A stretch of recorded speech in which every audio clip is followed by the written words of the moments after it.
Okay, enough of that. These guys teleported here, and one thing led to another, and that's our intro for today. Um, let's get a real song going.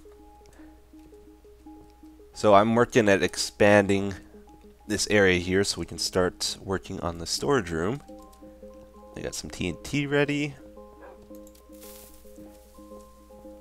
I'm very limited on my TNT supply, though, is the problem. All those signs.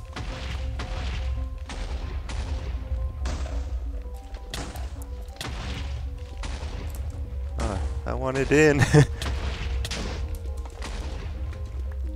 Oh well.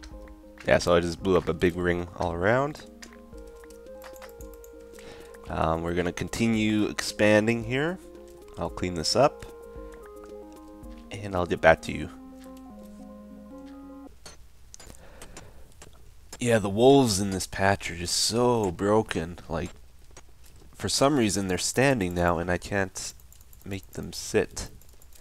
And they don't move either. So really they're sitting, but it appears like they're standing, but I can't switch them to make them stand even though it looks like they're standing. Yeah. I set up a second layer of TNT. We'll make it go off. And I don't know if you can tell or not, but I'm on the Minecraft server right now, believe it or not. This is going to be a test to see if the audio from that gets picked up. I have gotten into the habit of having 2 instances of Minecraft running, so if I'm digging stuff out like this and setting mundane or doing mundane tasks, if I'm doing that, quite often now I'll have Minecraft running, 2 instances of it, one on the Minecraft server, just AFK at the Blaze farm, so you might be able to hear Blaze. I'm not hearing any sound from this instance of Minecraft. I can't hear this TNT, so hopefully it's getting recorded. And I've been enchanting stuff like crazy. And I do the same when I'm on Minecraft. Sometimes I'll just AFK at my Blaze farm in single player here. It's just a nice way of being there without actually being there, because sometimes trouble can happen if you AFK at a mob system. Anyway, I'll keep working at this, and I'll get back to you. Out of torches. Sorry guys, I just rewatched that video and you can totally hear the blaze sounds in it, so I'll have to turn the game sound down if I ever do that again. You probably were all confused, had no idea what was going on. The single player didn't have any game sounds, I think because I plugged in my headset or unplugged it or something, which sometimes really messes up my computer sounds. Like, I'll have to restart the Minecraft sounds, or Firefox will just randomly crash on me, which is a bit annoying, but what can you do? And I know you're going to say use Chrome.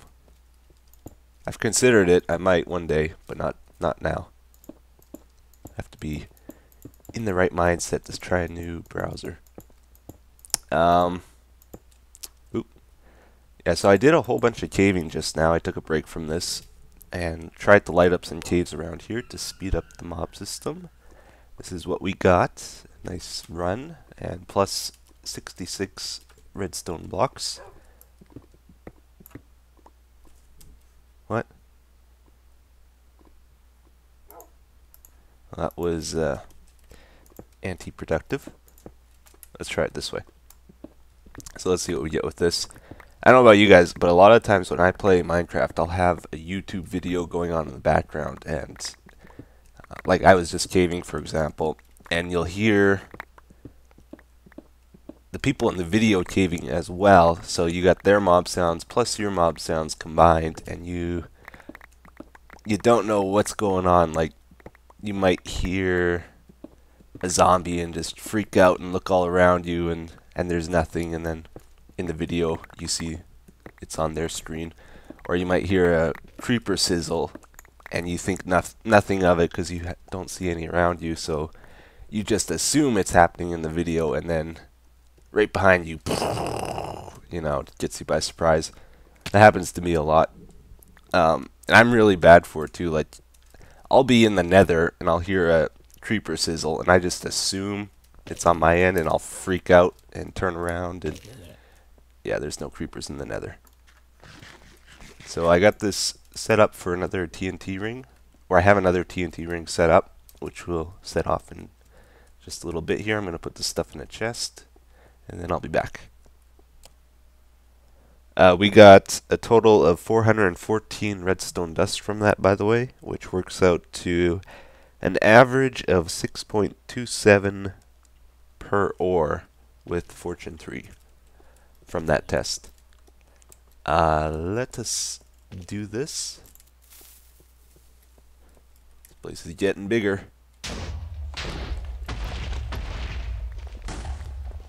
We're down to our last 20 to 30 TNT though, so I don't know how much more we can clear out today.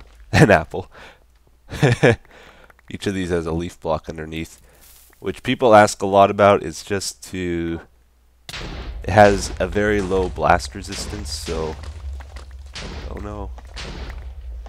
So it's, speak. How do I want to word this?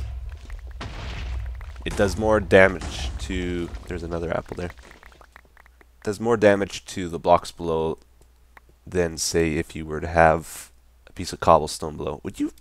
Ah! Sorry, I was angry. There you go. You'll be fine. You'll be fine. Yeah, he still loves me.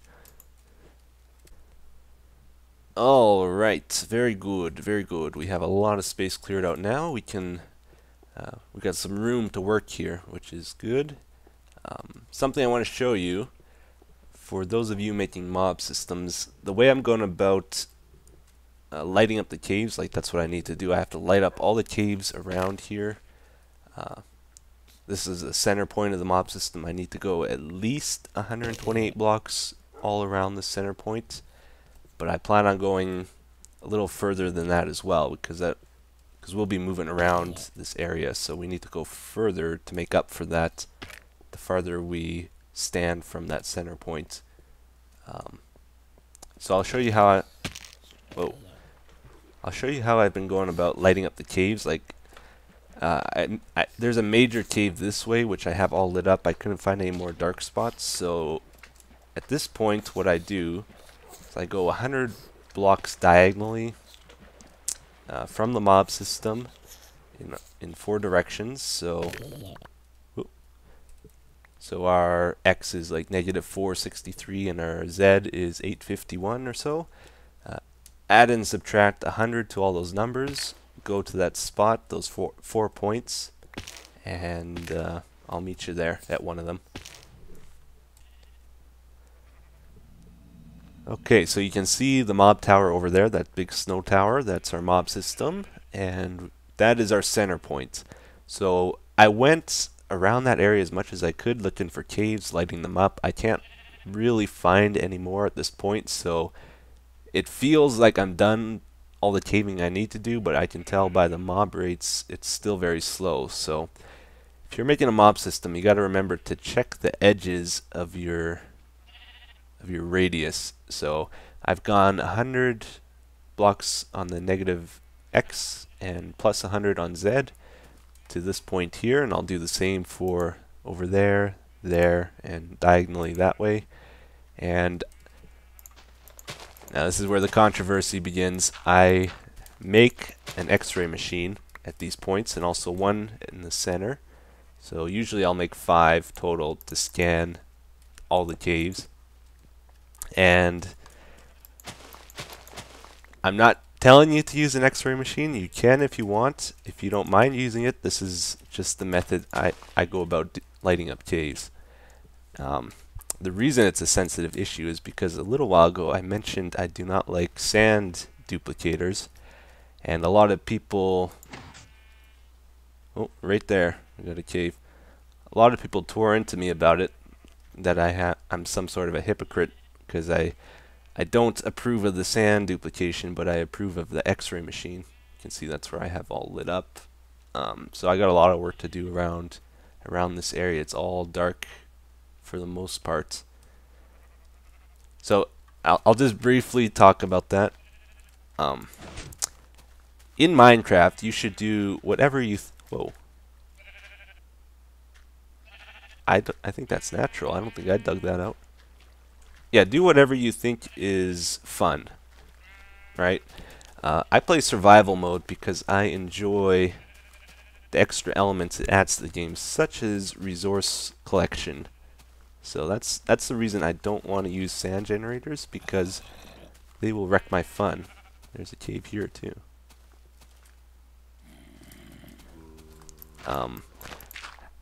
But now if we go into X-ray machines, I'm not using it, like, obviously there's right and wrong ways of using it. You would not want to go to like a PvP server and use that to find people's bases. That would be just wrong.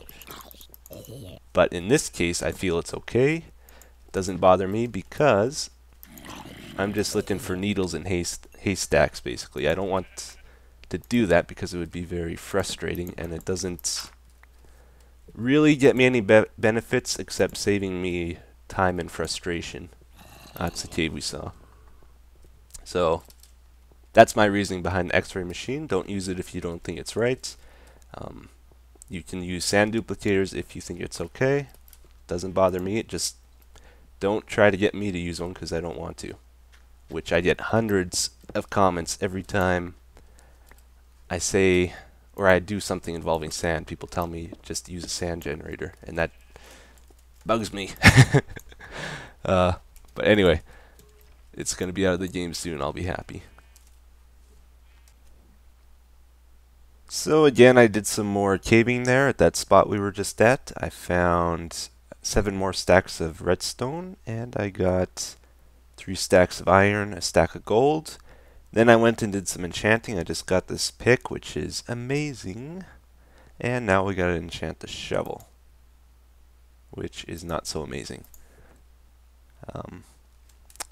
Alright, so let's head back to the storage room area, and we will start figuring out our layout. Alright, where to get started? How do you start a big project? Well, I guess one thing I'd like to do first of all is figure out the size of this room as it is right now. So let's see, negative 485. Just gonna write this down, just to give us an idea of how big we want this when it's all done, because this is starting to feel like the size of the room I would want, maybe a little bit bigger yet. And over here, negative 446, so that's about 40 blocks on X, and 835, it's about 40 blocks on Z. So this room's roughly 40 by 40 right now. Probably want to go at least a 50 by 50 room or bigger. And this is going to be our centerpiece, these EMP units in the middle. I felt like what I wanted to do, like I don't have this all planned out all that well, it's just sort of in my head. I should figure out some details, like maybe plan it out in a paint program or something as we get into this. But for the center, what I figure I wanted to do was have it raised off the ground a bit, like 2 blocks up or something from the ground in our storage room, and then create a platform we can walk around in the center as well. And I was going to do that in the shape of an octagon.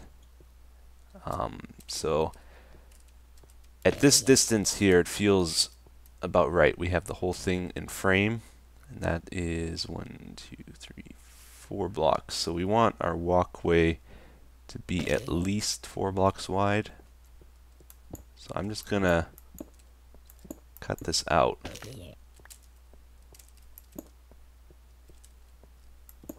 And we'll see how this goes. I'm not the best at big builds. I haven't done anything major in this game yet. Although recently I've been more inspired to to attempt bigger projects. Although this really isn't a huge build, it's just bigger than what I'm used to. Yeah, if we did a straight across there, I think that diagonal would be too far, so let's go another block.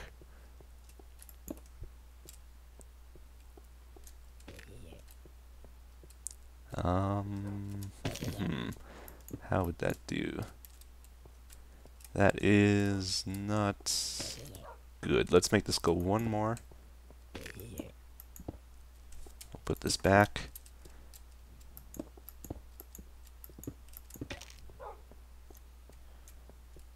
Yeah, that's about the size of the octagon I'd want. So then this would be our path, and we'll have a small staircase at each of these sides to get up it, up the 2-block height. Let's pick this up. Ooh, it's working much better now that I did all that caving today. Go over here. Oh yeah. But I still got a lot to do with that. So I'll cut more of this out and I'll get back to you. Yeah, so what I've been doing now is I've just been cutting out this octagon shape just to see how it'll look when it's all done, and then we'll replace the stone with wood or something else, a different material, if it looks good. Last episode, maybe I'll just touch on this a bit. Last episode I devoted to the mob sorting, and we didn't really figure out anything definite last episode, and I got a bunch of feedback from you guys. Thank you very much for that. Lots and lots of different suggestions were sent my way. I did not see anything definite though, like out of all the suggestions, I didn't see anything like, yes, that will work for sure. And I didn't come up with anything like that on my own either. So I still don't know exactly what I'm doing, although I did get some good suggestions, which I'll have to look into further. So first of all, with the idea of using their pathfinding to separate them, using villagers to separate zombies and the ocelots to separate the creepers, there's a definite problem with that method. If you need to give them at least one block that they will walk onto to get to the villager, for example. And if there's that one block there, there's a chance any other mob will also go to that one block. So you can't get it to 100%. I don't think there's any way of making it work for sure properly. Then there's also Captain Walnut's method of using snowmen, which does seem to work really well. And by the way, there was a lot of confusion about this last episode. .gem77 uses Captain Walnut's snowman design. So when I referenced Captain Walnut, I also meant .gem's mob system. They're the same thing, or his mob sorting system. The problem with the snowman is getting them. You got to give them a target to shoot at, right? The way I saw Captain Walnut had his setup, he was using spiders, which I do not have spawning in my system at all. Spiders and endermen don't spawn in there. So I need a different target. I'll either have to use zombies, creepers, or skeletons if I use that method. And that is a big problem because, as far as I know, it's very difficult to make a snowman shoot at a skeleton and without him getting killed instantly. Like, it's within a second of them shooting a skeleton, they're dead. Usually, skeletons, they don't mess around. As soon as they are angry, they attack. There's no there's no 5-second wait or anything. It's instant that they'll shoot back and just kill the snowman. And the snowman won't even shoot at their legs. So if I supply a different type of mob, there's a good chance a skeleton's going to get chosen, and the skeleton's just going to kill the snowman if I use them. I don't know don't know what to do about that. I saw I don't know if Captain Walnut had a trick to it. I saw he had like an iron fence maybe where the snowman was, but it was really hard to see in the video. Maybe he's using that as a way, because in his older system he was using zombies as a target, but to me it looked like he was just placing the zombies using mob eggs, not that they were actually put there by the system itself. But I could be wrong on that. Anyway, that's the concern about the snowman method. Another good idea that was suggested was just to use... Oh yeah, and about the creeper thing. The creepers will only run away from the ocelots if they have a lot of possible places to run to. And if you give them a lot of possible places to run to, there's a very, very good chance a skeleton or something will go that way as well, because they have a lot of possible chances of choosing that direction. But the other really good idea I got suggested was that I use iron golems to separate skeletons from creepers, and use villagers to separate the zombies. It doesn't matter so much if a skeleton or a creeper gets mixed in with the zombies for what I have planned. It won't cause any serious problems, so that could work. I'll have to look into that some more. And just the idea is to use the momentum of the iron golem hitting the skeleton to launch them into a separate stream than the creepers. So that's the best idea I think out there yet for what I want to do, and that's what I'm going to research some more and probably use, unless I can figure out how to do the snowman thing properly. Anyway, let's take a look at this. How are we looking?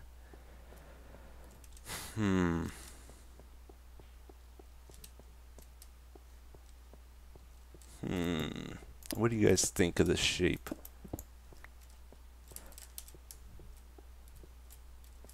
Yeah, I think that'll be okay. How's it gonna look from up higher? So on these edges is where the chests are gonna be, all on the outside. It's probably gonna be several layers as well, not just like at ground level here. It's gonna go up vertically a bit. So we'll be looking down at this as well. Yeah, I think that's okay. So maybe I'll try to outline it with wood and set up some stairs, and we'll see how it looks. What to do? This is the part of the build where I need to make a lot of important decisions and then stick with them, be happy with them, because they'll be tough to change later. So one thing I think will really bug me with this, if I keep it like this, with the 2-block thing, is I can't see the mob drops in the EMP units, which would really suck. So I should, at the very least, raise this floor up half a block, and then I would be able to see them. If we go up a full block, it might even be better. Although then the center isn't as highlighted. So that's one thing I'll probably do. And I want you guys' feedback on all of this. I'm going to bring up a few things here. The other thing we got to figure out is what type of blocks should we use with this build.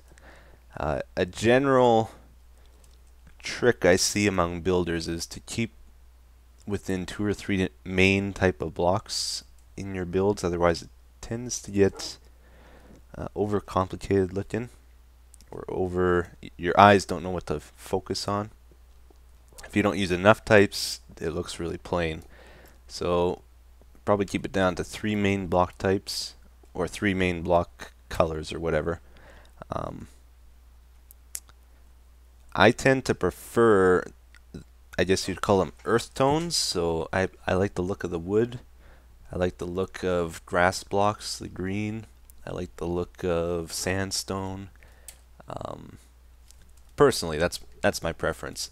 That's a lot like what we did at the other base though. So if we went that path, we would be getting into repeats here with my style most likely, which may or may not be a good thing. I'll get your feedback on that. I know a lot of people like the look of the other base. I do myself. But if we do the same thing, it might not be very interesting to do it again, you know. Another thing around here, like if I use grass, this is the color we're gonna have. I'm okay with that color, that looks good. But there's also the river biome here. It's the same color. If we go over here, we got swampland though, and I don't like swampland grass. You know, in this game, I've never really been tempted to use a texture pack or anything, except for maybe Faithful, the Faithful texture pack. But the thing that has always really tempted me is to change my grass texture file, the grass colors, because I do not like how most of the grass in this game doesn't look green. They really needed to make it like, they should have done it like how Terraria does it with the different grass seeds, and you could have different colors of grass in like multiple biomes, you know, in my opinion. Like instead of it being linked to the biome code, it should be just different types of grass, like how you can have mycelium in different biomes. That would have been cool if they did it that way instead. That way we could choose what grass we want where. But anyway, got to figure out what blocks we're going to use. Got to figure out what shape and how we're going to do everything here. So just leave me your feedback. I'll take it into consideration. What I was planning to do here, do like a half slab staircase up to the center. It won't be as big of a staircase if we only go up one block or whatever. And then I was going to have wood outlining it with fences above the logs here. Not necessarily this color, like we might use dark wood or something completely different depending on what you guys say, but that was my idea originally with this. And then planks or something for the floor here. Or actually, if we do the grass thing, it would probably be grass if we keep it like the other base over here. But anyway, get me your feedback. I'm going to get going for today. Thank you for watching, everybody, and I will see you again next time. Take care.